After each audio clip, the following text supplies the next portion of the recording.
मैंने आपसे बताया था पहले भाषणों में, पहली चीज जो के सहयोग के लिए जरूरी है वो है प्रेम। जो आदमी प्रेम नहीं कर सकता वो सहयोग में उतर नहीं सकता। और प्रेम का भी मैं आपसे थोड़ा बहुत बताया था। इसके बाद मैंने कहा था पवित्रता। जो आदमी पवित्रता की भावना नहीं रखता है वो भी आदमी सहयोग में उतर नहीं सकता। जो आदिकाल से पवित्रता की भावनाएं चलती आई हैं उन्हीं सब भावनाओं को लेकर मैंने कहा है। आज तीसरी बात बताना है, खासकर रियलाइज लोगों के लिए, कि रियलाइजेशन हमारा नया जन्म है। जब बच्चा जन्मता है, कोई सा भी बच्चा आप देखिए, संसार के कौन सी भी जाति का हो, चाहे वो जापानी हो, चाहे वो अफ्रीकन हो, चाहे वो अमेरिकन हो, उस बच्चे में एक चीज सब में होती है और वो है उसकी अबोधिता, उसका इनोसेंस। बच्चे की विशेषता है उसका इनोसेंस। इसलिए रियलाइज्ड आदमी तभी कहलाया जाएगा जब वो पूरी तरह से इनोसेंस में उतर जाए। वैसे भी जो बहुत चालाक लोग होते हैं, व्यवहार चातुरी जिनमें बहुत ज़्यादा होती है और जिनकी बुद्धि बड़ी तल्लख होती है और हजार आदमियों को ठगाने में और झूठ बोलने में और चालाकी दिखाने में जो बड़े तरबेज होते हैं, ऐसे लोग सहज योग के लिए बिल्कुल बेकार होते हैं। उससे जो लोग काफ़ी ठगाए गए हैं दुनिया में और सताए गए हैं, वो सहज लोग के लिए बहुत ठीक है। संसार में चाहे वो बहुत यशस्वी लोग ना, लेकिन सहज योग में वो बहुत ही ज़्यादा यशस्वी है। अबोधिता एक बहुत बड़ी देन है।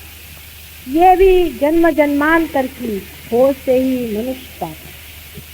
आप देखिएगा बहुत से बुजुर्ग लोग भी बहुत ही अबोध होते हैं, बहुत भोले भाले सीधे साधे, और बहुत से छोटे बच्चे भी बड़े चालाक धूर्त थे।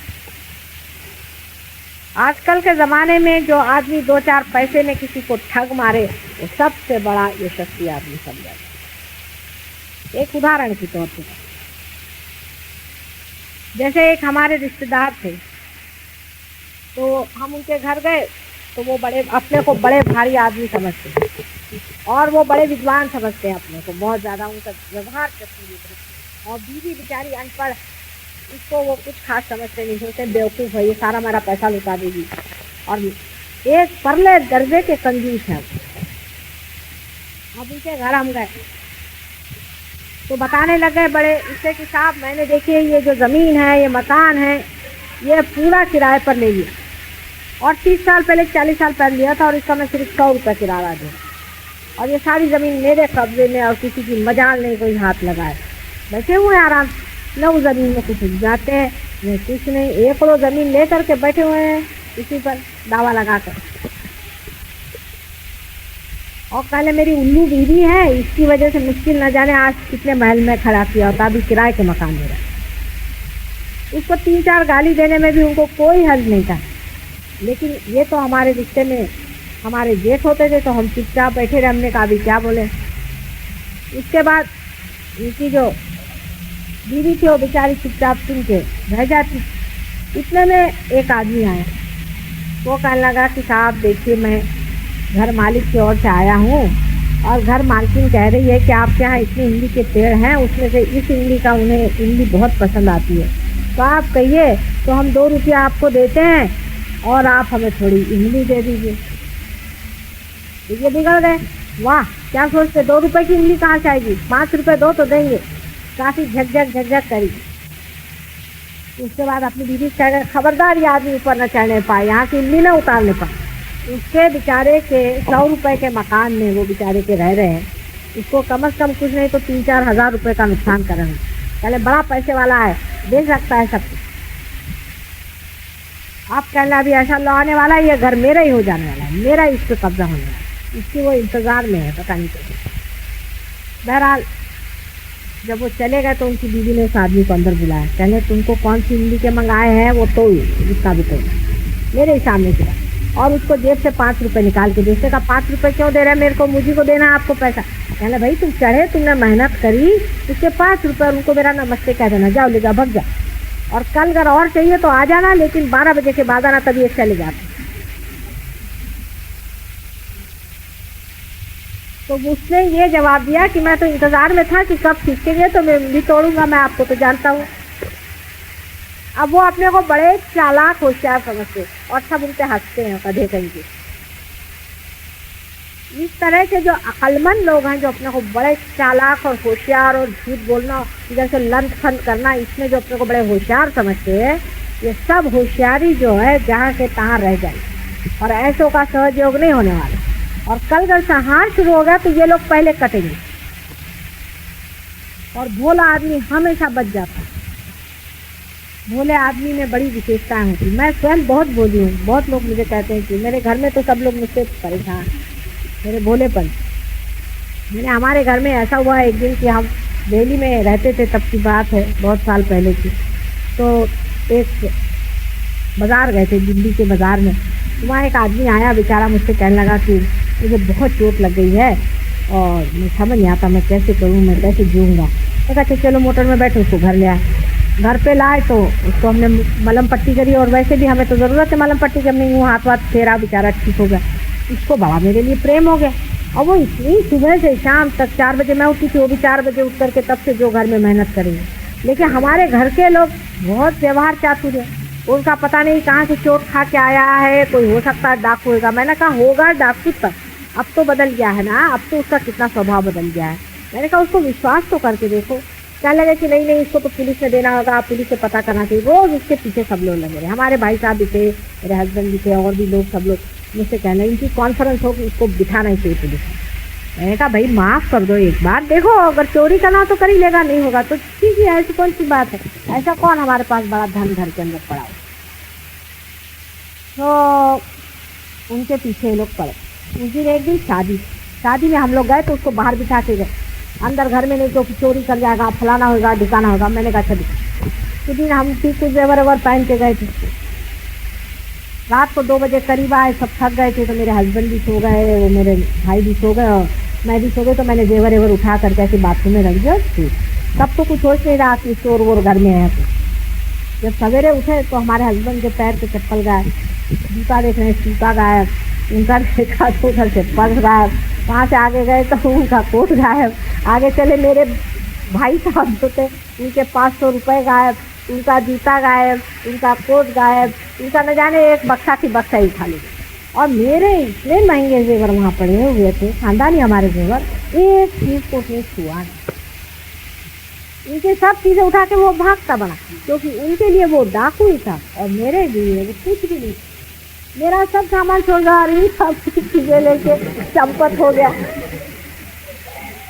तो वो लोग कहने लगे कि ये अच्छे रहे साहब, हमने तो कुछ किया नहीं। हमने कहा तुम उनकी जान को लगे हुए थे ना, कि तुम पुलिस में जाओ, पुलिस में जाओ। तो देखो उस पर विश्वास करते, हम घर पे भी नौकरों पे करके देखते, विश्वास करें, विश्वास करें। हम विश्वास इसलिए नहीं करते क्योंकि हमारा अपने ऊपर विश्वास है, दुनिया में सब पे विश्वास है। जितना हम विश्वास करना सीखेंगे उतना ही इंसान आपको विश्वास है। लाख में से एक आध आपको ठगेगा, असल में हमको तो कोई ठग ही नहीं पाता, ठगना भी चाहता तो ठग नहीं जाता, ठगता नहीं हम। और हम पाते क्या, 2-4 रुपया ही ना, ठग के क्या पाते हैं, कौन सी गठरी, पाप की तो गठरी पाते हैं। इतनी होशियारी करने वाले लोग, मुझसे यहाँ पर भी बहुत से लोग ऐसे हैं, मुझसे होशियारी दिखाते, कुछ ऐसे पढ़ाते हैं बातें इधर उधर की। जितनी मैं भोली हूँ उतना ही मेरा जो अंदर का है ना वो बड़ा घाघ है। मैं किसी चक्कर में नहीं आ सकती, बड़ा मुश्किल है मुझे कोई चक्कर में डाल। अब कोई कहे कि ये चीज़ है वो चीज़ है, चक्कर में नहीं आने वाली। हालांकि मैं हूँ बहुत सीधी सा।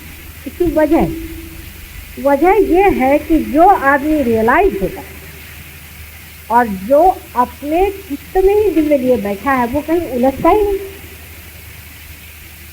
आपने मेरे साथ चालाकी की, वो दिव्य जो है घुमा देगा उधर से मेरे को। कोई आदमी चालाकी करेगा भी मेरे साथ, वो फट से मुझे घुमा देगा। इसका एक और उदाहरण दिया है। रामकृष्ण परमहंस की पत्नी, दोनों आदमी एक बार जंगल में से आ रहे, तो ये बिल्कुल भोली भाली सी बेचारी जंगल में से आ रहे थे। तो जंगल में से आते आते ऐसा हुआ कि रामकृष्ण तो आगे चले गए, पीछे रह गए। तो चोरों ने सोचा चलो कोई औरत मिल गई, पकड़ो इसको। तो उसके साथ हो लिया। तो उनका भाई तुम आ गए, अच्छा हो गए, तुम्हारे दामाद जो वो सामने चले गए और मैं अकेली रह गई। चलो तुम मेरे भाई आ गए, मेरे बाप आ गए, बड़ा अच्छा हो गया, मेरे लिए तो कुछ आराम हो गया। नहीं तो मैं तो सोच रही थी अकेले में मैं रास्ता कैसे ढूंढूंगी। फिर भाई तुम्हारा क्या नाम है? अच्छा तुम मेरे भैया हो, तुम मेरे बाप हो। वो लोग कहने हम तो इसको पकड़ के ले जाओ और ये तो हमको बाप भाई बना देंगे। उसके सीधेपन और भोलेपन से इतने रीछ गए, उसको अपने घर ले गए और जिंदगी भर उसको अपनी लड़की की तरह से बनाया और रामकृष्ण को अपने दामाद जैसे। वो चोर और डाकू लोग भी प्यार पहचानते हैं। सांप और शेर और गीदड़ ये सब प्यार पहचानते हैं, क्योंकि शेर अपने बच्चे को नहीं खाता, सांप अपने बच्चे को नहीं काटता। अगर हम भी सांप हो जाए तो क्या सांप हमें नहीं पहचानेगा? भोलापन हमेशा मदद करता है, और जो आदमी भोला होता है उसको दुनिया हमेशा मदद। और एक उसका मॉडर्न एक उदाहरण, एक साथ कस्टम में सारे थे भोले भाले, बोलते बहुत थे। भोले लोग जरा बोलते भी ज्यादा है कभी कभी, क्योंकि उनमें चालाकी नहीं होती ना, अंदर में घुसते जैसे बैठे नहीं रहते, कभी बोलते हैं कभी नहीं बोलते। मतलब ये जरूरी नहीं कि हर एक भोला आदमी होता है, चालाक भी कभी कभी बड़बड़ाते हैं बहुत। तो ये जो भोलापन था इस आदमी का, यह आकर के उसको बताने लग गया कि अरे साहब मैं गया था वहाँ से मैंने लाया हूँ कैमरा। वो कस्टम ऑफिसर को बताता, अमेरिका से आया और कस्टम ऑफिसर को बताता है कि कैमरा लाया हुआ, ऐसा कैमरा हिंदुस्तान में नहीं होगा, तुम देख लो, तुमको देखना है, मैंने तुमको दिखा। यहाँ लोग तो छिपाते अपना कैमरा, फिर उससे बताने लगे कि मैं वहाँ से मालूम मेरे को डायमंड रिंग में लेके आया, वहाँ से तुमको देखना है, देखो मैं लाया हूँ। तो वो जो इतने भोलेपन से बोलने लग गया, तो कस्टम ऑफिसर ने सोचा कि ये यही डील मार रहा है, ये लाया होगा कहाँ से मुझे बेवकूफ़ बना रहा है, नहीं तो जो असली हीरा लाया होगा वो ऐसी बात क्यों करेगा। तो कहा भैया तू जा मेरा सर दर्द से।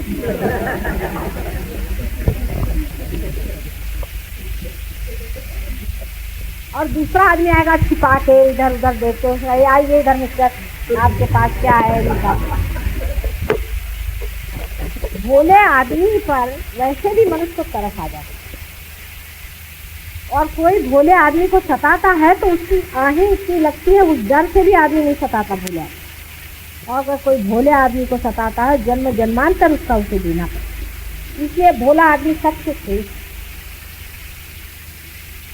और जो आदमी बहुत ज्यादा किसी चीज में उलझता है, अधिकतर आप देखिएगा कि ज्यादातर ऐसा होता है कि जब भी आदमी को कोई बुरा काम करना होता है बड़ा सीरियस हो जाता है। अधिकतर हमने ऐसे एक साहब को देखा है, उनकी आदत थी ब्राइब लेने की। तो हमारे हस्बैंड को तो वो कहते तुम तो घटिया कास्ट हो, तुमको तो पैसा ही लेना नहीं आता, ऐसे कहा करते। लेकिन मैंने देखा है कि उनसे अगर कोई आदमी मिलने आए और जो पैसे वैसे की बात करने वाला हो, मतलब लेने देने की, एकदम वो सीरियस हो जाती है। अच्छा अभी जरा खड़ी अंदर जाए, हंसते खेलते एकदम सीरियस हो जाते, मैं समझ जाऊँ कि उसका कुछ ड्राइवरी की बात है। कोई भी गलत, एक साथ से मुझे मालूम है इनको कैमरे में जाना का बहुत शौक, और जब भी कैमरे की बात होती थी बड़े सीरियसली इसको डिस्कस करते, हाँ कहाँ जाने का, कैसे जाने का, कब जाने का, और समय हंसते रहेंगे, लेकिन कैमरे के मामले में बिल्कुल प्लानिंग करके सीरियस होकर के कैमरे में जाए। इसलिए कैमरे में कहाँ को जाने के चाहिए? अरे आपको अगर सीरियस ही रहता है तो जाके कहीं मंदिर में बैठो, नहीं वो वहाँ जाए। क्योंकि जो आदमी हंसता खेलता हर समय रहता है और हल्का फुल्का रहता है, उस आदमी को इसमें मजा नहीं आता कि क्या बेवकूफ़ी है, ये क्या बेवकूफ़ी करे। वो दूसरों की भोला आदमी जो है पट से बेवकूफ़ी पकड़ लेता और वो नटखट होता है। भोला जो आदमी होता है वो नटखट होता है, उसका नटखटापन जो होता है ये उसके भोलेपन, जैसे वो कोई ना कोई इधर से उधर सुराग लगा देगा। जैसे आपसे बताएं कि एक साहब हमारे यहाँ है, उनको बड़ा शौक था कैबरे डांस। कैबरे माने बहुत से आपको मालूम नहीं होगा, मतलब वहाँ लग्न नृत्य जो होता है, मतलब रजनीश जी का नहीं लेकिन हो। तो वो कहने लगे कि साहब अब हमसे तो कह नहीं सकते क्योंकि रिश्ते में हमसे बड़े होते थे। तो हमारे एक घर में एक बड़े सिविल वाले साहब हैं, वो ऐसे ही नटखट टाइप है, तो उनसे कहने लगे कि साहब कभी वहीं ले चलिए, हमको जाने का। अब वो बुजुर्ग आदमी ठहरे तो शैतान बहुत है ना, वो ले गया पुलिस थाने में, उनको उतार दिया। तो वहाँ टैक्सी में ले गए, वहाँ छोड़ दिया, कहना मैं तो आऊँगा नहीं, आप यहाँ चले जाइए। अब वो बेचारे भेज चले गए। वहाँ जाकर के देखते सब पुलिस वाले थे। फिर उन्होंने सोचा बेचारे आए थे देहात से, उनको तो मालूम नहीं था कहाँ कैसे होता, कि पुलिस बाहर लगती हुई है, ऐसी जगह ज़रूर पुलिस होती है, ऐसी जगह जहाँ ऐसे धंधे होते हैं वहाँ पुलिस लगती है, लगनी पड़ती। तो उन्होंने सोचा कि इसलिए यहाँ पुलिस है। अंदर गए तो लोगों ने कहा साहब आपको कोई कंप्लेंट नहीं, कहने वो जरा हमको तो उन्होंने कहा क्या आप समझ लीजिए जो बात है। तो उन्होंने कहा आखिर क्या बात आप चाह रहे हैं। मैंने साहब अब क्यों मजाक कर रहे हैं, जिस चीज़ के लिए जिस जगह बनी वहीं हम आए, चले तो फिर आइए सीधे हवालात में। हवालात में, और कहने लगे चाहिए आप हवालात में, आपको किसी ने पहुँचा दिया। ऐसे उनको बेवकूफ़ बनाया जाता है। ये जो अपनी विषय की ओर दौड़ने की वृत्ति है, ये आदमी को चालाक है, क्योंकि उसको छिपाने के लिए आदमी ज़रूर चालाक बनता है। विषय की ओर दौड़ने की जो अपनी प्रवृत्तियाँ हैं, बार बार विषय की ओर जो प्रवृत्ति दौड़ती है, उसको रियलाइजेशन के बाद हम थम और देख सकते हैं, अरे वाह आप बेवकूफ़ राम चले जा रहे हैं, वहाँ कहाँ चले जा रहे हैं। अपनी ओर हम देख सकते हैं, अपनी बेवकूफ़ियाँ देख सकते हैं, अपने साथ खिलवाड़ भी कर सकते हैं, अपने साथ नटखट खाना कर सकते हैं, बहुत अपने साथ हम खेल कर सकते हैं और देख सकते हैं कि किस बेवकूफ़ी में फंसे हैं। तो भोला आदमी जो होता है, जो अलिप्त होकर के देखता है मजाक, अजीब हालत है, साफ समझ में नहीं आती। ये भोलेपन की निशानियाँ हैं कि भोला आदमी जो होता है उसका चित्त कहीं ऐसा दौड़ता है, वो अपने भोलेपन में अंदर। जैसे छोटे बच्चे, उनको आप अगर कैबरे डांस तो छोड़िए, आप किसी हिप्पी से मिला दीजिए, जोर जोर से रोना शुरू कर दो, उनको बाल वाल देख के एकदम वो रोना शुरू कर देती है। क्या आप अगर किसी कैबरे डांस में छोटे बच्चे से लीजिए तो बहुत जोर से रोते हैं। आप कोशिश करके देखिए, अगर किसी समझदार बच्चे को आप ले जाएं, 3-4 साल के बच्चे को, तो वो जोर जोर से रोना शुरू कर देगा कि ये क्या करना।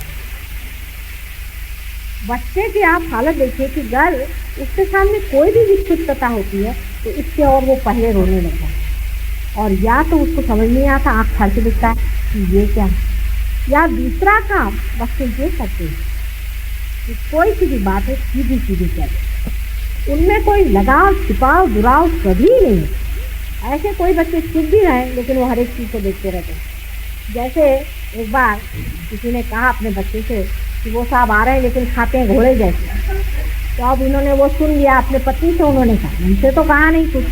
जब वो आके बैठे तो उनकी शक्ल जाके देखें बार बार ऐसे, उसके बाद कह रहे हैं मम्मी ये तो घोड़े जैसे नहीं खाते, तुम तो कह रहे कि घोड़े जैसे खाते।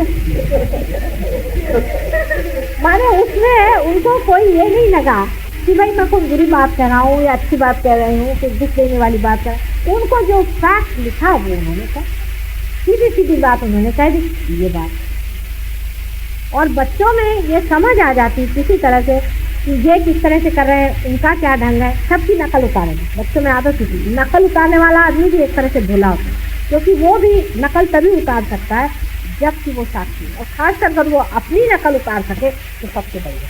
जो आदमी में अपने ऊपर हंस सकता है वो सबसे भोला आदमी, जो अपनी बेवकूफ़ी की हंस सके, वाह क्या कहें हमने भी ये कहा, हम भी ये करा। ऐसा जो आदमी कहता है वो अपने से अलग हटा हुआ अपने से भी। आप लोग भी जो रियलाइज नहीं करें, अपनी और नज़र करें कि क्या आप दौड़े चले जा रहे हैं, क्या कहने, तोंद आपकी निकली हुई है, बाल आपके सफाचर टूट गए, जा कहाँ रहे आप, जेब में पैसा नहीं है, आपकी नज़र कहाँ पड़ जाए, बार बार आपकी नज़र कहाँ उठ रही है, आपका चित्त कहाँ जा रहा है। रियलाइजेशन के बाद में जो आदमी इसमें लगन से आता है वो सत्संगति ये सज्जनों की संगति को जोड़ता है, और जो आदमी से गहरा नहीं करना चाहता वो अपना बहाना ढूंढता है और दुर्जनों की संगति में घूमता है। दूसरी संगति में घूमेगा वो हजारों बहाने बताएगा कि आना नहीं हो सकता, और जिनको आना है देवड़े के पीछा बताएं, जिन देवड़े साहब को कहीं जाने का था। तो रास्ते में चलते चलते मैंने यही छोड़ दिया, मैंने कहा देवड़े साहब हमारे साथ बैठ गए मोटर में, चल दिए। उनका कुछ और प्रोग्राम था, वो बैठ गए मोटर में और चले आए, वहाँ उनको 3 घंटा हमने रगड़ा वहाँ बैठे रहे आराम, क्योंकि इसमें जो मज़ा आ रहा है और किसी चीज़ में मज़ा, लेकिन जब इसका मजा ही पूरा नहीं लिया तो चित्त जरूर बार बार दौड़ेगा। आज कहाँ गए थे, आज पार्टी में गए थे, क्यों था, तो जाना ही पड़ा, बातें इसमें ऐसा था तो उसमें ऐसा। और जो लोग यहाँ रोज आते हैं उनका क्या हो गया, उनको सज्जनों की संगति में, विषयों की बातों में अब इसको जाता ही उलझता नहीं, इंटरेस्ट नहीं आता। भागो, प्रोग्राम है भागो, वहाँ सज्जनों का मेला बैठा, सत्संगति में, दुनिया के संगति में बैठ करके जो मजा आएगा वो वहाँ क्या मजा आने वाला है। यहाँ की जो चीज की चली आ रही है जो दिखाई नहीं देती, जो हमको दिखाई नहीं दे रही लेकिन आ रही है, यहाँ पे बरस रही है सबके ऊपर में, हम पीछे चले जा रहे हैं उस परमात्मा की देश को, वहाँ मजा आएगा। माता जी आया है चाहे नहीं है, चलो एक दूसरे रियलाइज आदमी को मिलने में जो मजा आता है, हाँ अरे चलिए ऐसा लगता है। और वही कोई भूत वाला है तो बाप इधर करो। लेकिन जो लोग पूरी तरह से अभी इसमें उतरे नहीं है वो अभी भूतों की तरफ गए। करना पड़ता है, जाना पड़ता है, बोलना पड़ता है, कुछ जाना नहीं पड़ता और करना नहीं पड़ता और देखना नहीं पड़ता। अगर आपका चित्त यहाँ है तो आप झक मार के आएंगे, कल अगर आप शराबी है तो आप शराब खाने नहीं पाएंगे, और अगर आप रियलाइज है तो आप सत्संगों को दूसरी और जगह आपको जाने से मतलब, जब मजा का सारा अर्थ ही यहाँ पर है तो और जगह घूमने से मतलब। घर में लोग चिल्लाते, शराबी को लोग कितने चिल्लाते हैं, सारा पैसा पूछता है, शराब मत पी, ये न कर वो न कर, वो छोड़ता है कि अपनी बोतल घर में, नहीं तो बाहर नहीं तो दोस्त के घर में। सीधी चीज एक रमी खेलने वाला आदमी देख लीजिए, जो रमी खेलता है, उसकी बीवी चिल्लाने लग गई तो वो अपने घर में जाके खेलेगा, वहाँ पर नहीं वो चिल्लाने लगे तो जाकर के चौपाटी पे बैठ के खेलेगा, वहाँ पुलिस पकड़ेगी तो और कहीं जाकर के खेलेगा। वो छोड़ने वाला नहीं, इसकी भी लत लगनी चाहिए। जब लत लग गई तो फिर कोई चीज़ में मज़ा नहीं आता, बस यही बात, यही सोचना, यही बोलना, यही करना, जिससे मतलब उससे। तो लोग कहते हैं यार तुम्हारे तो माता जी से हम बोर हो गए, लेकिन आप बोर नहीं होने हैं, आप कहीं चलो तो देखो तो क्या बात है। तो कोई किसी की भी बात कहेगा आप ये कहेंगे नहीं भाई पहले चलेगा, पहले उसे देख लो, ये सबकी बात तो बाद में होती है। हमने पाया हुआ, हमने ज़रूर जाना हुआ, और सारे घर वालों को भी आप बदल, घर वाले तो आपका पसंद कर नहीं सकते जब तक वो लोग पार नहीं। इसमें नाराज़गी की गुस्से में क्या मज़ा करना चाहिए, ठिठोली उनके साथ करना चाहिए, इसमें कोई भी गुस्सा होने की बात नहीं। एक बार हमारे यहाँ ऐसा ही हो गया कि एक साहब हमारे ऊपर गुस्सा हो गए, कहने लगे कि आप बार बार जाती है, उन्होंने सामान फेंकना सीखे तो हमने भी सामान फेंकना सीखे। तो ये क्या सामान बटोरी है तो मैं भी बटोरती हूँ सामान बटोरना सीखे, हमने बटोर लिया। हमने कहा देखेगा आपको जिस चीज़ का शौक है आप करके, हमें इस चीज़ का शौक है, हम करते, वो तो आप रोके चाहे नहीं रोकिए, हमें तो जाना होगा ही, और चाहे हम यहाँ भी बैठे रहे चित्त तो हमारा नहीं। जब इसका मजा लग गया, अब नाटक वाले देखिए जिनको नाटक का शौक होता है, चाहे पे जेब में 7 रुपया नहीं भी हो तो 3 रुपया का टिकट लेकर के भी जाएंगे नाटक। हर जगह आप अपना शौक पैसा दे करके पूरा करते हैं, और ये बिन पैसे का इतना बड़ा शौक, वो नया सीखने के अंदर क्या मजा आता है अंदर में भी, दूसरों में बच जाने में जो मजा आता है। और लोग हज़ारों रुपया खर्च करते हैं, इसको दान कर रहे हैं, उसको दान कर रहे हैं, दान कमेटी बनाएंगे, यहाँ से बिहार जाके दान कर रहे हैं, बांग्लादेश, अरे यही दान हो रहा है बस। अभी छोटा सा बच्चा है, इसको लग गई लत, इसकी छुटने वाली लागी ना ही छुटे, पर लगनी तो चाहिए, वो जबान में लगती नहीं, क्योंकि आपका विल और आपकी इच्छा पे थोड़े दिन तक इसकी चटक बैठनी चाहिए। जो इसका मज़ा है वो तो गहराई में जाकर देंगे, और वो तभी होता है कि आदमी इतना भोला हो जाता है, कोई कुछ बकता रहे कुछ कहता रहे वो अपनी धुन में चलता है, वो भोलेपन से ही बच जाता है। इसका जो भोलापन है साथ भी इससे बच जाता है। और आदमी भोला तो तभी होता है जब परमात्मा के हवाले, क्योंकि उसका सब प्लानिंग करने वाला वो बैठा, सब देखने वाला वो बैठा। बच्चा क्यों भोला होता है? क्योंकि उसके वो माँ के हवाले है।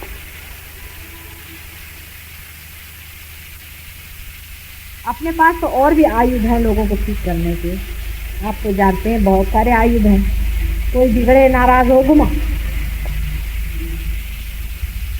लेकिन अपने ऊपर पहले घुमा ली। हो सकता है कि आप ही अपने दिमाग से अभी फारिग नहीं, अपना ही दिमाग आपको समझा रहा है ये नहीं हुआ तो ये नहीं, नहीं ऐसा नहीं। जब बिल्कुल सब शांत हो जाए, मुंबई में कोई सिनेमा न चलता हो, कोई पार्टी नहीं होती हो, कोई शादी न होती हो, घर में कोई मेहमान न हो, ऐसा दिन तो मेरे ख्याल से अष्टग्रह मिलने पर भी ना आवे। उस दिन हम पहुंचे तो फिर वैसा ही आप पाएंगे। जितनी अंदर से मुमुक्षुता आस्था सीखेगी और उसके बाद देखना पड़ेगा है अंदर, इसके बगैर आप पार होने वाले नहीं। पिछले जन्म की है और मेरे चले जाने के बाद में खास मैं जाने वाली हूँ नहीं, 1-2 महीने के लिए चली जाऊंगी। मेरी तो जिद है ही, जब तक हिम्मत है तब तक जिद है ही। देखिए अब क्या होता। लेकिन आप लोगों में से भी ऐसे कितने लोग हैं इस बात को सोचते,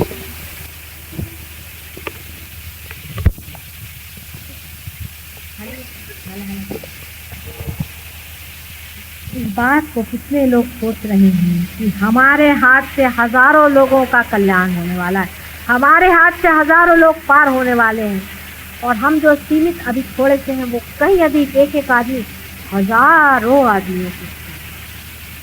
आज ही आपसे मेरी बातचीत हुई थी पति साहब से, तो वहाँ की बात कर रहे थे। एक लक्ष्मण जी महाराज हैं वहाँ कश्मीर में, हैं बड़े माने हैं सब कुछ, मैं मानती हूँ इसलिए माने हुए हैं, वो भी आप ही जैसे सिर्फ रियलाइज, और वो कुंडलिनी जागृति नहीं जानते, वो पार करना नहीं जानते, वो ये उंगलियों का खेल कुछ भी नहीं जानते। तो पढ़े लिखे आदमी हैं और सिर्फ पार, उस पर भी उन्होंने अपना मठ खोला है। सारे दुनिया में लोग उनसे मिले, उनसे मिलकर क्या खास होने वाला।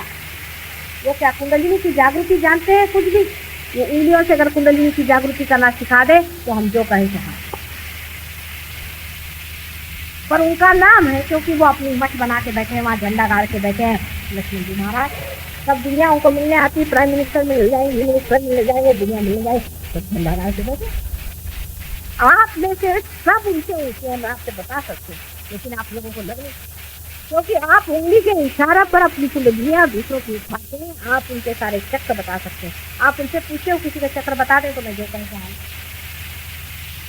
अगर वो बता दे कि किसका चक्र कहाँ पकड़ा हुआ है, इतना भी बता दे, या ये भी बता दे कि इस आदमी की जागृति हुई कि नहीं, तो मैं जो कहूँ। उन्होंने मुझे देख कर ये भी नहीं पहचाना कि मैं रियलाइज हूँ या नहीं, आगे की बात होगी बताइए। उन्होंने मुझे देखकर ये भी नहीं पहचाना कि मैं रियलाइज हूँ या नहीं हूँ, तब फिर आगे की बात करें। और तुम लोग क्या पहचान लोगे कि नहीं? मैंने उनको देख जन्म पहचान लिया कि इनके बाप दादाओं से लेकर के और जन्म जन्मांतर के हजारों साल का सारा इतिहास सामने खुल गया, और इन महाशय जी ने अभी पहचाना भी नहीं, और वहाँ सारी दुनिया उनको जानती है। बम्बई शहर तक उनका नाम है, वहाँ नाम है, वहाँ नाम, और यहाँ जो हजारों लक्ष्मण जी से भी कितने ऊँचे लोग यहाँ बैठे हो, इनका कुछ भी नहीं, क्योंकि ये संसारी लोग हैं, संसार में बैठे। लेकिन जिस दिन आपने संसार ही सब कुछ समझ लिया, सब व्यर्थ हो गया हमारा देना और सारा। अपने सीमित संसार से उठ करके आपको, जब तक आप पूरे सृष्टि में उतरेंगे नहीं, और जब तक आप इसमें पूरी तरह से अपना ध्यान लगाएंगे नहीं, तब तक आपका देना बिल्कुल बेकार हो गया। मैं यही सोचूंगी कि पत्थर पे थी। एक एक आदमी उन एक महानुभावों से बड़ा है जिनके हजारों फॉलोइंग आप। इसी से आप सोच सकते हैं कि वो मुझे नहीं पहचान पाए कि मैं रियलाइज हूँ या नहीं। ये छोटा बच्चा भी बता देता है कि रियलाइज है, इतना ही।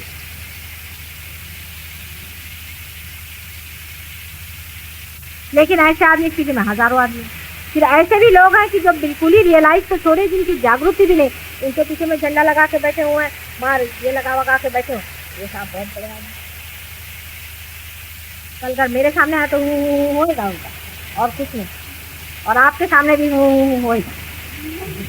ऐसे हैं वो लोग, जरा सा हाथ आप करते हैं, कुंडलिनी उनकी जरा चढ़ा के ऐसे देखते रहे, ऐसे ऐसे चलेगा। आप लोग सब जानते हैं, इसीलिए नटखट बना जाता है। भोला आदमी सब कुछ जान जाता है, इसलिए वो नटखट हो जाता है, और ये नटखटपना हम लोग यहाँ करते रहते हैं। आपने देखा है, सब आप लोग थोड़े थोड़े नटखट हो गए, थोड़े थोड़े आप नटखट हो गए हैं। कैसे किसी के ऊपर से भगाते हैं और उड़ाते हैं और हटाते हैं, और क्या क्या मजा आप करते हैं। कितना मजा हम लोग करते, मजे की तो होली है। लेकिन जो अपने को बहुत ज़्यादा अक्लमंद समझे बैठे हैं और अपने को बड़े भारी आदमी समझे बैठे हैं, और जो कहते हैं कि हम झंडा गाड़ करके हम बड़े बड़े साधु बाबा हो गए। आपको कोई ज़रूरत नहीं ऐसी झूठी बात पर विश्वास करने का। जब आपके पास सच्चाई है, आप जानते हैं, आपके हाथ से आप पता, जब जान लिया किसी आदमी को कि ये ऐसा है तो खत्म काम। जब वो आपसे नीचे ही है तो आपका क्या मतलब है उसके सामने झुकने, उसकी तरफ दौड़ने। इसका मतलब यह है कि रियलाइजेशन में आप अपने चित्त पे ध्यान नहीं, जब चित्त पे ज़रा भी ध्यान आप दें तो देखिएगा कि चित्त विषय की ओर दौड़ रहा है, उसके मैस्मरिज्म में या उसके तड़क भड़क में, उसकी आर्टिफिशियलिटी में हम क्योंकि बोला आदमी आर्टिफिशियलिटी जानता है, वो सबके सामने अपने साथ भी पता है, इसमें कृत्रिमता बिल्कुल नहीं होती, इसमें कृत्रिमता बिल्कुल है, सारी कृत्रिमता एकदम गिर जाएगी। यानी ये भी कृत्रिमता कि हम कुछ हैं, हम फलाने हैं, हम हिंदू हैं, मुसलमान हैं, ये सब कृत्रिम। हम क्या हैं सब आप समझ गए, हम सिर्फ आत्मज हैं, रियलाइज। हम सब एक ही धागे से बंधे हुए जान रहे हैं और लहर के ऊपर में साथ साथ उठते हैं, साथ साथ सब एक साथ। मैं किसी को कहती हूँ कि आओ, शुरू में ऐसा है शराब खाने का भी एडवर्टीजमेंट देना पड़ता है कि भैया आओ, वहाँ एक ढोल पीट के आदमी कहता है आओ आओ, यहाँ शराब सस्ती मिलती है, एक बार आओगे थोड़ा चस्का लगेगा भैया तो ठीक होएगा। चस्का लगने की बात है, तब फिर सारे प्रश्न सॉल्व हो जाते। शराबी से पूछो, मैं तो ऐसे ऐसे गरीब लोगों को शराब पीते देख के बड़ा हंसती। हमारा नौकर है, वो थोड़ी शराब पीता है, तो लंदन जाने का तो इनका तुम्हारा तो शराब का रिश्ता नहीं हो, ये पी पा के आएंगे। तो मैंने कहा भाई देखो शराब मेरे घर में चल नहीं सकती, देखो तुम पहले माता जी देखिए भाई बात ये है कि लंदन में तो मैं पीऊँगा। तो मैंने कहा आप यहीं बैठी, पहले वो रोकना बहुत मुश्किल जाएगा मेरे। मैंने कहा रुकवा मैं दूँगी, लेकिन तुमको प्रॉमिस करना होगा कि तुम मेरे साथ चलो। क्या बड़ा मुश्किल, माता जी ले जाओ तो ले जाओ, नहीं तो नहीं तो शराब वहाँ मैं तो सच्चा आदमी है, तो शराब तो मैंने कहा मेरा तेरा चल नहीं सकता, मैं इधर जलूँगी तो उधर शराब पी क्या चलने नहीं आए, तो यही रहेगी सीधी बात, हिसाब किताब ठीक है। तो तेरे को पीना है तो वहाँ नहीं चलता, अगर तेरा काबू हो कहना मेरा काबू नहीं। ऐसा ही आप कहते कि अब मेरा काबू नहीं, मैं दूसरा ही हो गया, अब मेरा काबू कहाँ रह गया, अब तो मैं इसी में बहा कर। धीरे धीरे देखना घर वाले भी आपके व्यवहार से देखें आश्चर्य। जो लोग महाकंजूस होंगे वो खुद देखेंगे कि इतनी पैसों की चिंता नहीं, पहले 1 पैसे का हिसाब, 2 पैसे का हिसाब, इसने इतना दिया, इसने इतना लिया, अपने बाप सर में दर्द हो गई, थोड़ा 2-4 रुपये छोड़ो, क्या करें। कि टैक्सी वाले से झिझिक रियलाइज आदमी ले भाई इतना है तो। सब भगवान के हवाले में छोड़ो। धीरे धीरे उस आदमी में इतना भोलापन आ जाता है, पूरी तरह से भोला हो, बिल्कुल भोला, मतलब जैसे छोटा बालक होता है, तो सब कुछ माँ पे छुटा हुआ है। वो रोता है तभी जब उसको भूख लगती है, उसकी माँ उसको दूध देगी, क्योंकि वो बच्चा पूरी तरह से अपने माँ पर है। जो बच्चा अपने ऊपर थोड़ा सा माँ कहते थे जा तू कमा और खा, लेकिन जो बच्चा पूरी तरह से उस माँ पर है, जो पूरी तरह से अपनी माँ पर छोड़े हुए हैं, उसको कोई चिंता नहीं है, उसको टाइम से दूध मिल जाएगा, उसको टाइम से देखा जाएगा। जब एक साधारण मनुष्य की माँ इतना करती है, तो जो सारे संसार की माँ और सारे संसार का पालन करता प्रभु परमेश्वर है, वो कितना हमारा विचार है। मैंने आपसे बहुत बार कहा है कि रियलाइजेशन में आपसे दिव्यता है। दिव्यता जो है वो देखने वाले देव भी आपके साथ लगे रहते, देवताएं आपके साथ घूमते। ये आपको शायद पता नहीं कि हर एक के ऊपर में 50 देवता मंडरा रहे, 50 देवता आपकी रक्षण करेंगे क्षण क्षण क्षण।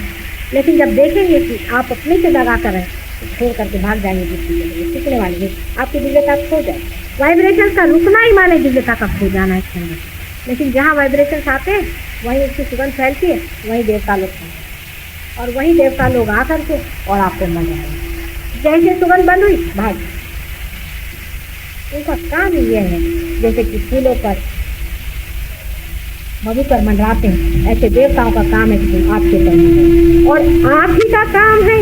मनुष्य ही को ये कार्य करने का है, और मनुष्य जितना ही अपने को भोलापन में रखे, जितने साथी में रखे, देखते रहे कि यह काम करने में हम क्या चालाकी बरतें। जरा देखा चलिए चालाकी कर लें, अपने से कहिए हाँ मित्र चले चालाकी करने। हंसी आई जैसे वाह वाह क्या चालाकी कर रहे हैं। एकदम उसका एंटीडोट पता चल जाएगा। क्या आपको फौरन पता चल जाएगा कि इसका इस चालाकी स्वभाव का हमारा इलाज क्या है। ये चालाकी सिखाते हमें भी लोग आकर बड़ी चालाकी से बात करते हैं। हम भी बिल्कुल भोले बन के सब सुनाते रहो सुनाते रहो। क्या चालाकी करेंगे आप बात, क्या चालाकी कर लेंगे आप। हमको दे ही क्या सकते हैं जो हमारे साथ आप चलाएं। कोई भी आदमी चालाकी से कुछ भी पंजा हमारे ऊपर डालना चाहे हाथ में नहीं लगेगा। और वही अगर सादगी से और भोलेपन से तो हम जीत जाते हैं, मर जाते हैं ऐसे आदमियों पर जो भोलेपन से हैं। इसके लिए तो हम प्राण अपने लगा देंगे कि जो भोला इंसान। और ऐसे चालाक आदमी जो अपने को बहुत समझते हैं, एक दिन उनको भी पता होता है कि सारी चालाकी आकर उनके एक खोपड़ी में बैठ गई। सारी चीज़ हमारी सारा बॉडी चलती जिस जगह से जाती है वहीं जाती। हम चालाकी दूसरे से करते और चालाकी हमें खा जाए। एक आदमी दूसरे चालाकी करता है वो समझता है सब लोग समझते चालाकी करा वो उसको चालाकी करा, इसलिए पता नहीं दोनों के दोनों धड़ से गिर गए। इस चालाकी करने में ही हमारा देश गिर गया। और ये सारी चालाकी आती कहाँ? ये चालाकी इसी कारण हमारे अंदर आती है क्योंकि हम लोग पूरी समय डरते रहते। यहाँ डरने की कोई सवाल नहीं। अगर समझ लीजिए किसी का कोई चक्कर भी पकड़ गया तो हम डरते नहीं, हम आप कहते चलो भाई पैसा अब हमारा निकाल, और पैसा फौरन कहते भाई तू अब मेरा दे। पर अगर हमारे पास अगर कोई गड़बड़ हो घर में बात तो हम किसी पड़ोसी से जाके नहीं बताएंगे, छिपा लेंगे दरवाजे के अंदर कि भाई इससे ना कहो, हाँ लड़की का ऐसा हो गया, मेहरबानी से किसी से मत कहना, क्योंकि हम दूसरे से डरते। ज़्यादा से ज़्यादा अपनी बीवी से बताएंगे। और जब दूसरा ही हमारा अंग प्रत्यंग हो गया तब इसमें डरने की कौन सी बात है। ये तो सभी हमारे हो गए हैं। तो कोई सी भी बात हो गई हमारे अंदर, कोई भी दोष हो गया, हम जाहिर कर देंगे भाई हमारा पकड़ा है, इसे निकाल दो, हटा दो। अब हृदय चक्र का किसी का पकड़ना है, ऐसे अगर किसी का तुम्हारा हृदय चक्र पकड़ा है तो मेरे वो मुँह तो मार देगा। लेकिन आप में से किसी का अगर हृदय चक्र पकड़ा था फौरन माता जी हमारा हटाओ, निकालो, अभी निकालना ही पड़ेगा। क्योंकि अपना जिसे हम दोष समझते हैं, जो हम हैं वही खत्म हो चुका है, वही रिश्ता टूट गया। ये जो हम हैं, जो हमारे चक्रों के दोष हैं, वो हमारे नहीं, क्योंकि हम अविनाशी, वो शक्ति, वो इन चक्रों के दोष हैं। और इस चक्रों के दोष निकालने के लिए हमें क्या डरने की कौन सी बात है। हम तो अविनाशी, निष्कलंक, असंग में खड़े हुए हम अलग हैं और ये चक्र अलग है। तो चक्रों में खराबी आ गई, ठीक है हम निकाल देंगे, हम नहीं निकालेंगे तो दूसरा हमारा हाथ निकाल देगा। अगर हमारे यहाँ सुई चुभी तो क्या यह इस हाथ को नहीं पता होगा, ये इसी हाथ से निकाल दे। ऐसा भोला आदमी, आप ही लोग कितने भोले हैं जो आकर कहते हैं मेरा ये पकड़ गया, मेरा ये पकड़ गया, मेरा ऐसा हो गया, मेरा वैसा। ये भोले पर कोई अपना दोष बताता है किसी को? कोई कभी नहीं कहेगा कि मेरा दिमाग खराब हो गया। अभी परसों शरद ही उनका दिमाग पकड़ गया तो आए पकड़ के हाथ मेरे पास, मेरे माँ मेरा तो सर पकड़ गया। अभी भी सबसे बताते मेरा सर पकड़ गया, पकड़ जाता है, दिमाग बौखला जाता है कभी। लेकिन इसको आदमी दोष नहीं समझता, क्योंकि जो हम है वो अहम से हट, वो दो हो। ब्रह्म जो है वो अलग हट गया है और वो अलग हम देख रहे हैं कि हम वो नहीं है जिससे हम अपने को आइडेंटिफाई करते हैं, जिससे हम तादाद में पा रहे थे। लेकिन हम उससे तादाद में पड़ गए हैं जो कि अविनाशी, निष्कलंक है, जिससे कलंक नहीं। वो सर्वशक्तिमान, निर्भयता में, ज्ञान पूर्ण, प्रेममय, सुंदर खड़ा। ऐसे अपने स्वरूप को देखने वाला आदमी काहे को चालाकी करने जाएगा? कभी नहीं करने वाला। आदमी जो तुच्चा होता है, छोटा होता है, डरपोक होता है, घबराता है, जिससे सारी दुनिया लौट रही, वही चालाकी। जो खुद ही राजा बना खड़ा हुआ वो क्या किसे चालाकी करे? उससे किसी से जिससे लेना ही नहीं वो किससे चालाकी? आप अपने पर देखें कि जब भी आप कोई कार्य करते हैं, कभी कभी लोग कहते हैं माता जी हम आपके लिए ये तो चांद सितारे तोड़ना, भाई छोड़ो इतना बड़ा लंबा चौड़ा कार्य। लेकिन जब करने पे आता है तो देखते कि छोटी बात में फिसल जाए, छोटी सी बात में फिसल जाए। वजह क्या? कि रिलेटिवली सब चीज़ चलती है उनसे, एब्सोल्यूट में नहीं चलती, किसी न किसी चीज़ के साथ जोड़ के चलती। ये बन जाए मेरा लड़का ठीक हो जाए तो बस गए आप काम, मेरा घर बार ठीक हो जाए तो मेरे लड़की की शादी हो जाए तब मैं आऊँगा ध्यान में, गए आप काम से। मैं लड़की की शादी हो जाए करी ना आपका ठीक है, हम फिर भी भाषा बोल रहे मैं शादी होगी ना आप आएंगे। वो कहते हैं ना 100 मन तेल हुई है ना राधा नची है, वो बात। ऐसे संकल्प विकल्प वही मन करता है जो पूरी तरह रियलाइजेशन कभी मजा नहीं सकता। ये हो तो वो हो तो वो, इससे क्या मतलब है तो है, इस वक्त है जो है तो इसी वक्त है, और जो पाने का है इसी वक्त है, हर क्षण पाने, हर मिनट पाने का। और जो सीधा भोला भाला आदमी है हर क्षण उसके अंदर से तुरंत बहती रहे उसके भोले। ऐसा आदमी सबको प्यारा लगता है, किसी को इसलिए प्यारा लगता है कि वो सोचते इसको हम बुद्धू बना रहे हैं, किसी को इसलिए प्यारा लगता है कि सोचते इसको हम एक्सप्लॉइट करने 2-4 रुपया निकाल दें, किसी को इसलिए भी प्यारा लगता है कि ऐसे आदमी की कंपनी बड़ी सुहावनी है, बड़ी मजेदार होती, उसकी बातें बड़ी प्यारी होती। चोर ठगों को बच्चे इसलिए अच्छे लगते हैं कि उनके गले की माला खींच लें, उनके कमर की करधनी खा लें। चक्कों को इसलिए बच्चे पसंद है कि उनको ले जाके बाजार में बेच डालेंगे, उनसे पैसा कमाएं। लेकिन किसी हृदय आदमी को बच्चे इसलिए पसंद है कि उनकी कंपनी में ऐसा लगता है जैसे फूलों के साथ आप रहते, उनके साथ आप भी बच्चे हो जाते हैं, इसलिए बच्चे बड़े प्यारे। तो अब ये तो आप पर निर्भर है, लेकिन बच्चा तो बदलता नहीं, चाहे वो चोर उचक्का हो और चाहे वो हृदय हो, सबके लिए वो सुगंध ही है। और जब तक वो सुगंध है वो लुट नहीं, जब तक उसको अपने अंदर से सुगंध लुटाने की उसमें शक्ति बनी हुई है तब तक उसको कौन लूट सकता। रुपये पैसों में लुटना ये कोई लूटना नहीं, लेकिन अपनी सुगंध लुटाने की शक्ति जो खो देता है वो जरूर लुटता है, और उससे चालाकी की और उससे दिमागी दिमाग खर्च जाते हैं बहुत। एक तो अहंकार भी बड़ा जबरदस्त रहता है कि माता जी ने कहा कि वहाँ आओ ध्यान में, मैं इसके बड़े घर की बहू, मैं वहाँ कहाँ जाके बैठूंगी जमीन पर, वहाँ तो सब लोग मेरे सर पे हाथ रखते हैं। आप इतने बड़े घर की बहू आज नहीं है, कल क्या किया।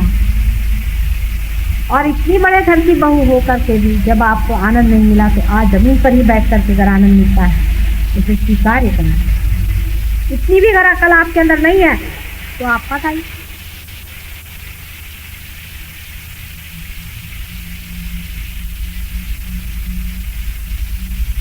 भोले आदमी में अहंकार नहीं है, उसको अहंकार होता ही नहीं। अहंकार की क्या मालूम है उसको पता नहीं रहता अहंकार का। उसको बोले जमीन पे बैठ जाए ना बैठ जाए, उसको बोले यहाँ बैठ जाए, उसका कभी भी अहंकार नहीं दिखता है।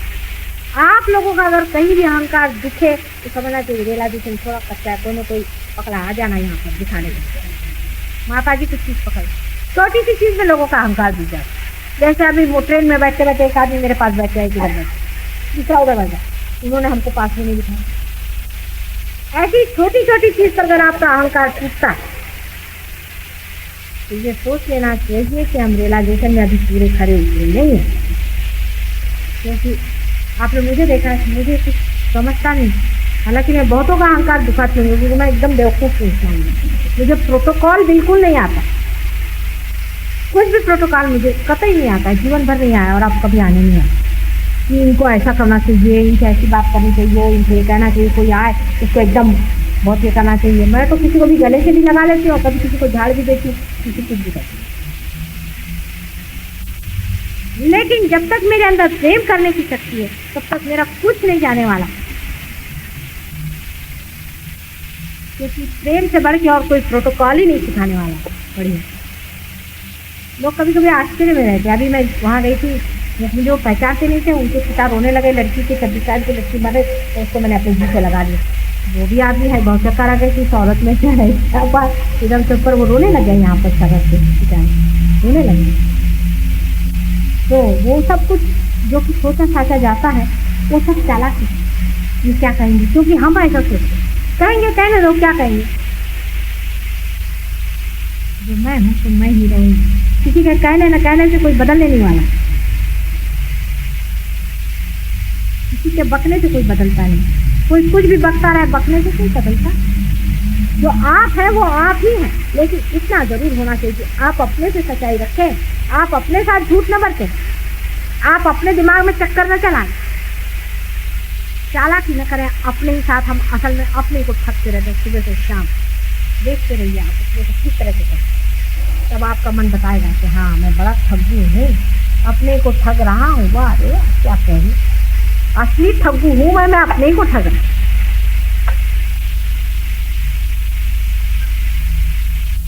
आज सभी लोग करीबन पार हैं ही, एक आध दो लोगों का कुछ कुछ रुक गया। अब जब वाइब्रेशन रुक गए हैं, इसको चलाने का बहुत सा तरीका आप ही लोगों ने खोज निकाला। जैसे फोटो पे कैसा करना चाहिए, किस तरह से कहाँ पर क्या देना चाहिए, कैसे पहचानना चाहिए कौन सा चक्र बैठा हुआ है। जैसे कि आपके अगर हाथ में वाइब्रेशन नहीं आ रहे तो कोई ना कोई उंगली चट कीजिए आप, इससे आपको पता हो जाना चाहिए। जैसे ये बीच में जो है ये आपका नाभि चक्र, ये नाभि चक्र पे है। फिर ये जो चक्र है ये विशुद्धि चक्र, फिर ये चक्र आज्ञा चक्र, और ये चक्र स्वाधिष्ठान चक्र, और ये आपका अनह चक्र जो सबसे छोटी हुई है अनह, क्योंकि नाजुक है ना और सबसे भोला होता है। हृदय में जो वास करता है सबसे भोला है। श्री शंकर सबसे भोले, क्योंकि हृदय ही है। हृदय बिल्कुल भोला भाला है, मतलब उनको ये भी नहीं हो सकता है राक्षसों को तब तो उन्होंने वरदान दे के रखे मुझे सताने के लिए। लेकिन है भोला आदमी को ये भी नहीं हो सकता है कि मैं किसको वरदान दे रहा। अपनी बीवी को उठा करके दे दिया उन्होंने रावण। ऐसे भोले शंकर जी हृदय में वास करते, उनको कौन ठग सकता। शंकर जी को कोई ठग ले तो हो, बीवी को ले गए लेकिन बच गई ना उनकी बीवी, तो ले जा सका। और वो जो भी बोलते हैं वरदान भी देते, उससे लूप खोल जरूर बच जाता है। तो उनके भोलेपन से वो तो बेचारे अपना पूरा देते हैं आशीर्वाद, लेकिन उसमें एक न एक कोई गड़बड़ ऐसी छूट जाती कि जिससे वो मर जाता आदमी। नरसिंह अवतार में आप जानते हैं कि उन्होंने वरदान दिया हुआ था, उसमें पकड़ आ गई, मारे। रावण को वरदान दिया, मारे। कंस को वरदान दिया था, मारे गए। नरकासुर महिषासुर सब मारे गए, वरदान दिए हुए। उनके वरदान के लूप खोल भी ये शंकर जी के भोलेपन का ही निशान। और उनका जो नटखटपना है विष्णु जी में, इसलिए इनका कॉम्बिनेशन अच्छा चलते रहता, शंकर जी और विष्णु जी का बड़ा बढ़िया कॉम्बिनेशन। और जब तक वो बैठे हो आपको चिंता की कोई बात ही नहीं। कभी आप शंकर जी बन जाइए, कभी आप विष्णु जी बन जाइए।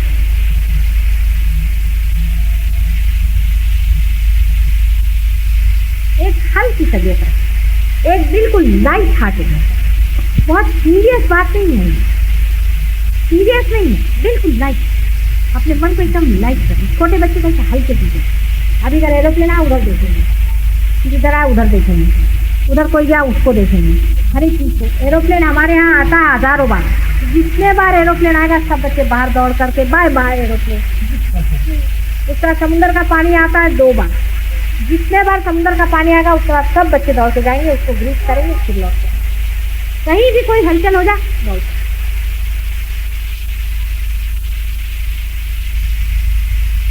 कहने का मतलब ये है कि जो भोला आदमी होता है वो परमेश्वर के पास है, तभी वो भोला है। वो दिखने में ना इतना व्यवस्थित हो, ना ही उसमें कोई विशेष बात आपको चमत्कार दिखाई दे, ना उसे बुद्धि चातुर हो, लेकिन वो साधु है। और ऐसा आदमी हमारे सहयोग के लिए बेस्ट है। जो भोला सीधा सादा सरल आदमी होता है। और अधिकतर मैंने ये भी देखा कि जो जीनियस लोग होते हैं, बड़े विद्वान, वो भी बड़े भोले।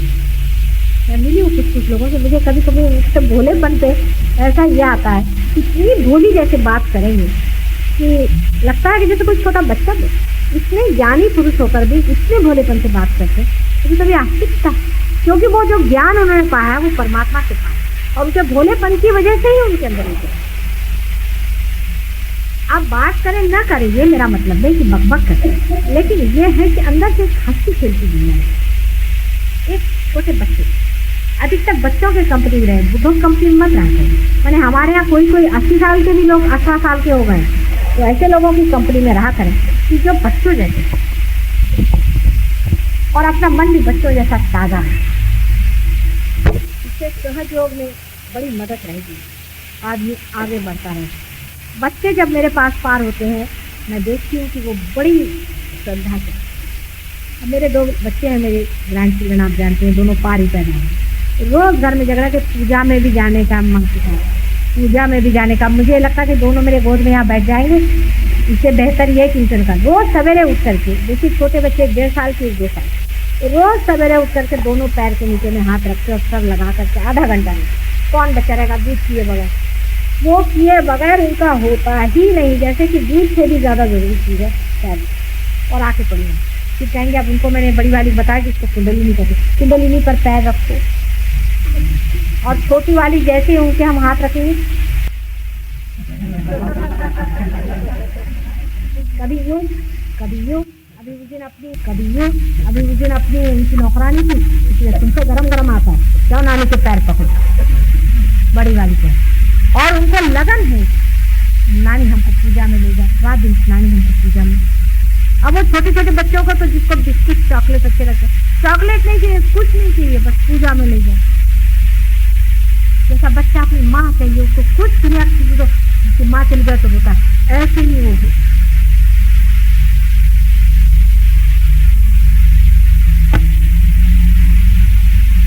कहने से नहीं होगा, मैं कहूँगी भैया नहीं शराब पियो, ऐसे नहीं है।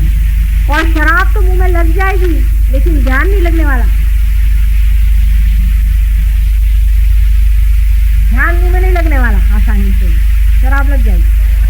ध्यान मुंह में जब लग जाएगा तब फिर मुझे कुछ कहना नहीं पड़ेगा। इसलिए आपकी इच्छा बहुत जरूरी है, आपकी इच्छा बहुत ज़्यादा मिली जाती, मानी जाती, इसका बड़ा मान है। और इसीलिए आपको इच्छा करनी चाहिए कि प्रभु मुझे बस तेरी लगन लगे, तेरी बस तेरी ही अंदर में समा दे, बस जो कुछ। जैसे जैसे आदमी ये कहता जाएगा, ये सब कहता जाएगा, धीरे धीरे देखिए यही भक्ति है। अब यही भक्ति है, उतरता जाएगा अपने ही अंदर, अपनी ही गहराई में, अपनी ही सुंदरता में चलता जाएगा। और इस सुंदरता का जो ऊपर से भाव अंदर से